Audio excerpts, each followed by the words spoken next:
В последнее время мы все чаще слышим от наших соседей о том, что у чеченцев не было башен с пирамидально-ступенчатой кровлей.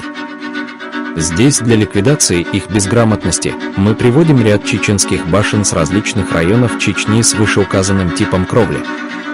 Несмотря на то, что значительная часть чеченских башен были разрушены в ходе постоянных войн, в Чечне еще сохранились сотни башен различной степени сохранности, среди которых есть и те, у которых сохранилась кровля. Итак, смотрим.